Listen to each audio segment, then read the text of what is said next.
एक बड़ी पुरानी कहावत है, अंधे अंधा ठेलिया दोनों कूप पड़न। यही हाल हो गया इस वक्त चीनी सेना का। चीनी सेना लेकर आई थी 3 लाइन फॉर्मूला। वही फॉर्मूला इस्तेमाल किया था जो फॉर्मूला गलवान में इस्तेमाल किया था, लेकिन इस बार 3 लाइन फॉर्मूला चीनी सेना को पड़ गया भारी। और आपको बता दें, जो घटना हुई है, इस घटना के बाद कौन कौन देश के मुंह में जुबान आया है। अमेरिका ने भी बयान दिया। अमेरिका ने बोला मुझे खुशी है। जानेंगे कौन सी बात की खुशी है। तो वहीं दूसरी तरफ यूएन भी इस मामले में कूदा और दुनिया की मीडिया भी कूदी। वहीं भारत के रक्षा मंत्री और गृह मंत्री ने भी दिया धांसू वाला जवाब। जानेंगे क्या कुछ चल रहा है जियोपॉलिटिक्स में। आइए जानते हैं इन खबरों को विस्तार से।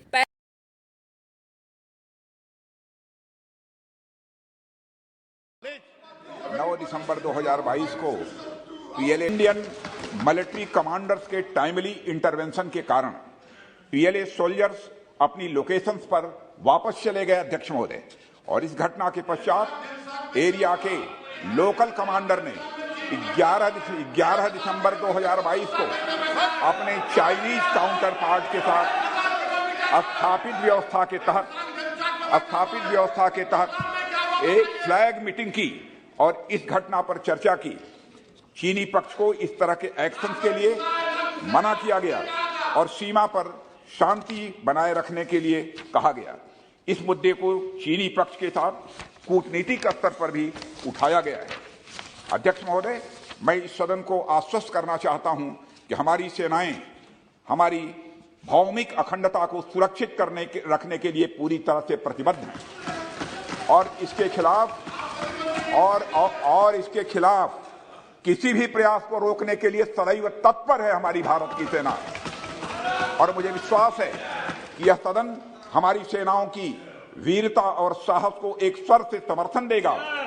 और अध्यक्ष महोदय, मैं पूरी तरह से आश्वस्त हूं कि यह संसद बिना किसी संशय के भारत की सेना की क्षमता, शौर्य, पराक्रम व प्रतिबद्धता का पहले तो आप ये वीडियो देखिए। इस वीडियो में भारत के रक्षा मंत्री जो स्थिति है उसके बारे में संसद में बयान दे रहे हैं। इस बयान के बाद सीधे सीधे ये समझ में आ गया कि भारतीय सैनिकों को कोई बड़ा नुकसान नहीं हुआ है और न ही कोई गंभीर चोट लगी है। और चीन का क्या हाल है तो आपको बता दें। सबसे पहले तो अंतर्राष्ट्रीय मीडिया, जिसमें साउथ चाइना मॉर्निंग पोस्ट जो हांगकांग से निकलने वाला अखबार है, वो कहता है कि भारत और चीन के बीच अरुणाचल प्रदेश में झड़प हुआ है, लेकिन न तो चीनी राजदूत यहाँ पर कुछ बोल रहे हैं, न अमेरिका में कुछ बोल रहे हैं और न ही भारत में कुछ बोल रहे हैं। लेकिन कहा जा रहा है कि 20 सैनिक भारत के चोटिल हुए हैं, तो वहीं चाइना के बहुत ज्यादा गंभीर रूप से घायल हुए हैं। ये साउथ चाइना मॉर्निंग पोस्ट का कहना है। तो वहीं बीबीसी ने भी इस बात को कहा और बीबीसी ने ये कहा कि तवांग में दोनों देशों के बीच झड़प हुई और मामूली रूप से घायल हुए हैं। भारत की तरफ से 6 हैं, लेकिन चीन की तरफ से कोई संख्या नहीं बताया गया है। वहीं जर्मनी की DW ने कहा कि 9 दिसंबर को दोनों भिड़ गए, चूंकि चीन के जवान बॉर्डर के काफी नजदीक आ गए थे, जिसके बाद भारत के जवान ने प्रतिक्रिया दी। तो वहीं अपने इस पड़ोसी को कैसे भूल जाएं। आयरन बिरादर पाकिस्तान क्या बोला।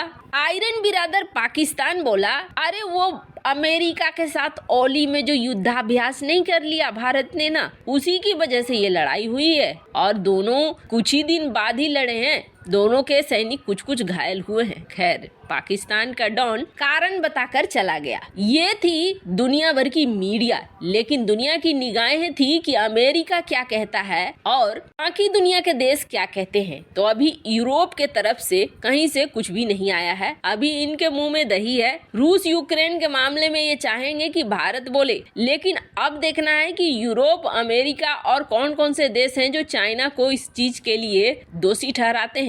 जो चीज आप भारत से चाहते हैं वही चीज भारत भी आपसे चाहता है। अमेरिका आया और अमेरिका की तरफ से ये कहा गया कि सबसे पहले तो हमें खुशी है इस बात की कि दोनों देशों ने जल्दी से जल्दी डिसएंगेजमेंट कर लिया, चीजों को, मामला को सॉर्ट आउट कर लिया। व्हाइट हाउस की प्रवक्ता है कैरिन ने आकर यही कहा कि हम सिचुएशन को देख रहे हैं और हमें बहुत अच्छा लगा कि दोनों ने बहुत जल्दी से इस सिचुएशन को संभाल लिया और ये जो फेस ऑफ हुआ, इस फेस ऑफ को रोक लिया। अमेरिका के द्वारा जो बयान दिया गया उसके बारे में ये कहा गया। तो वहीं यूएन भी आ गया सामने। यूएन ने कहा लड़ो मत, तुम लोग शांत हो जाओ, मामले को सुलटाओ, हल्ला गुल्ला मत करो। शांति का पाठ पढ़ाकर यूएन चला गया। रही बात चाइना की, तो चाइना का कहना है कि हम नहीं गए थे, भारतीय ही आए थे हमारी तरफ, हमने तो सिर्फ धकेल कर उन्हें पीछे किया है। यानी एक तो चोरी, दूसरा सीना जोरी, कि भारतीय ही हमारी तरफ घुसकर हमें मार पीट के चले गए हैं। जबकि सच्चाई क्या है? सच्चाई ये है कि गलवान का 3 लाइन फॉर्मूला लेकर आई थी चीनी सेना और ये 3 लाइन फॉर्मूला उनके ऊपर ही बहुत ज्यादा भारी पड़ गई। और कहा जाता है कि ये सब कुछ 1-2 दिन से नहीं हो रहा है, पिछले 60 दिन से लगातार चीनी सेना भारतीय सेना को उकसाने का काम कर रही है। लेकिन मामला फिर भी सलट जा रहा था। 9 दिसंबर को ये मामला सलटा नहीं, बल्कि 300 की संख्या में, कहा तो ये भी जा रहा है कि 300 से ज्यादा की भी संख्या हो सकती है, चीनी सैनिक यहाँ पर बढ़े चले आए और जहाँ नॉर्मल पेट्रोलिंग होती है उसे छोड़कर भारतीय क्षेत्र में घुसने लगे, जिसके बाद भारतीय सैनिकों ने दनादन देना शुरू कर दिया। वैसे आपको बता दें, यहाँ पर 3 लाइन फॉर्मूले में पहले लाइन पर चीनी सैनिकों ने बिना हथियारों वाले सेना के जवानों को रखा था, बीच के और अंतिम लाइन पर इन्होंने रखा था डंडे, नुकीले हथियार और पत्थरों वाले हथियारों वाले सैनिक। यानी कि दूर से देखने से लगे कि इनके हाथ में कुछ भी नहीं है, लेकिन नजदीक आने पर ये बहुत खतरनाक वार करें। लेकिन इस बार ये फॉर्मूला धराशायी हो गया और भारतीय सैनिकों ने शुरुआती दौर से ही देना शुरू कर दिया।